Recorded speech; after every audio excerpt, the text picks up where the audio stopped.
Hi hello నమస్తే అండి. Welcome back to మన కిచెన్ అండ్ లైఫ్ స్టైల్. అందరూ ఎలా ఉన్నారు? బాగున్నారా అండి? నేనైతే చాలా బాగున్నానండి. అందరికీ ముందుగా శోభకృత నామ సంవత్సర ఉగాది శుభాకాంక్షలు అండి. అందరూ ఉగాది సెలబ్రేషన్స్ ఎలా జరుపుకున్నారో నా కామెంట్ బాక్స్లో కామెంట్ చేయండి. ఈరోజు వీడియో వచ్చేసి నేను ఉగాది పండుగ రోజు ఏమేమి వెరైటీస్ చేశాననేది ఈరోజు వీడియో అండి. మీరు మీ ఇంట్లో ఏమేమి వెరైటీస్ చేశారనేది నా కామెంట్ బాక్స్లో కామెంట్ చేయండి. ఇక ఆలస్యం చేయకుండా వీడియో స్టార్ట్ చేద్దామా? ముందుగా పులిహోర అండి. పులిహోర వచ్చేసి టేస్ట్ చాలా బాగుందండి, చాలా బాగా కుదిరింది. పులిహోర అంటే మా ఆయనకు చాలా ఇష్టం అండి, అందుకే ఈరోజు పులిహోర చేశాను నేను. సో చాలా బాగుంది పులిహోర కూడా. నెక్స్ట్ ఐటమ్ వచ్చేసి బొబ్బరి గారెలు అండి.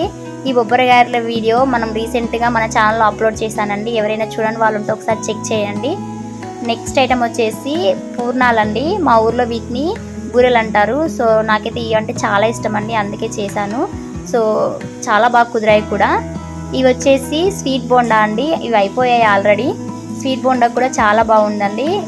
ఇది వచ్చేసి మెయిన్ ఐటమ్ వచ్చేసి ఉగాది రోజు స్పెషల్గా అందరు చేసుకునేదండి ఉగాది పచ్చడ. అందరూ చేసుకొని తినేది, వెరైటీగా కాదు, కామన్గా ఉండాల్సిందే ఇది. ఇది వచ్చేసి బొబ్బట్లు అండి. చాలా బాగా కుదిరాయి ఇవి కూడా. దేని టేస్ట్ దానికే అండి, చాలా బాగున్నాయి. ప్రతి ఒక్కటి కూడా చాలా టేస్టీగా ఉన్నాయి.